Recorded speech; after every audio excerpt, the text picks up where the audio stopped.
Hey all, here OS Reviews. You're watching our hands-on review of the Adonit PhotoGrip Qi.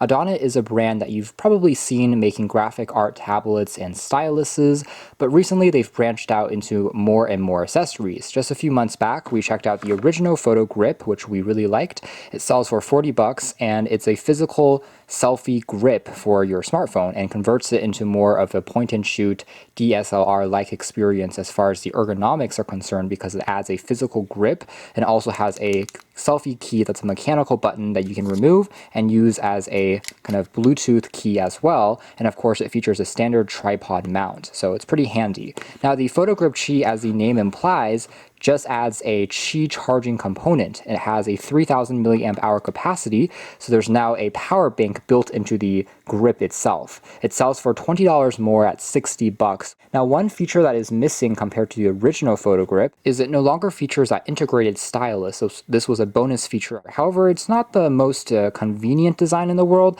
and it's definitely not something that everyone will use. So this is a trade-off. If you want wireless charging, you can opt for the PhotoGrip Qi. It can still be used as a stand in both vertical and horizontal positions. And inside we have a nylon carrying pouch, just like on the original. We have a quick instruction manual that tells you how to bind it with your phone. We have a USB Type-C cable used to charge the power bank itself. It takes about 2 hours to completely charge. And we also have a carrying strap that you can attach onto the grip. So first things first, this is definitely a larger unit compared to the PhotoGrip because it has an integrated power bank, which is taking up this section here, but the construction and design are pretty comparable.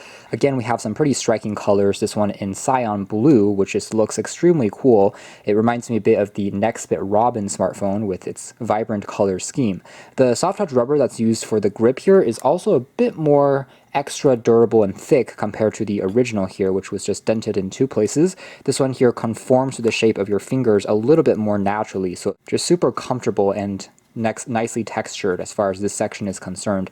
Feels as good as any DSLR in terms of the ergonomics there. And on top here is where we have that Bluetooth selfie key, which you can actually remove if you're taking a faraway distance shot, maybe with a group of people. It takes a CR2032 cell-based battery, which admittedly is a downside compared to the original PhotoGrip because it used a rechargeable lithium-ion battery that you can use micro USB to top off, compared to this one, which is a coin battery that can last for 1 year, but then you have to replace it yourself. So I've connected a phone here onto the PhotoGrip Qi, and to activate the wireless charging, there's actually a separate button on the very top that's independent of the Bluetooth selfie key, which of course makes sense because this can be removed from the battery itself. So if you want to turn on the wireless charging, simply hit on this button once and you'll see a very small red LED, and afterwards the phone will begin charging, as you can see here. So as aforementioned, the PhotoGrip Qi can still pop up your phone like a stand for watching videos if you're just maybe putting it upright,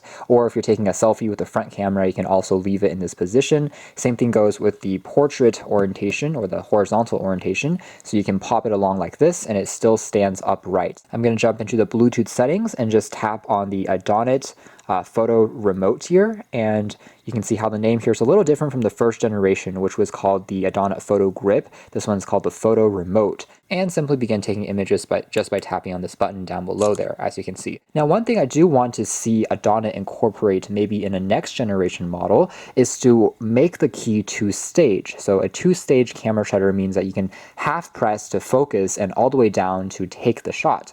All of the Bluetooth selfie buttons that I've seen so far on the market have only just 1 click, so it's really just relying on the phone itself to focus in properly. Or you can remove the button altogether and take an image and it will still be functional. Finally, here it is on the included mini tripod. Works just as well as before and balances the weight of the phone perfectly fine. But just like the original, the head of the mini tripod can't be further moved or adjusted, so you're fixed at this one angle unless you use the tripod arms themselves to tilt it upwards ever so slightly to get it maybe pointing upwards towards an object. So that's more or less it as far as our hands-on review of the Adonit PhotoGrip Qi. Again, Pretty much the same deal as the original PhotoGrip, but it adds that wireless charging battery pack, 3000 milliamp hours, in a pretty slim overall form factor. It doesn't actually add as much bulk as you'd think. The ergonomics of the PhotoGrip itself are extremely comfortable, in fact an improvement over the original just because the grip surface area is larger and it retains all the essential features like a standard tripod mount in addition to allowing it to act as a stand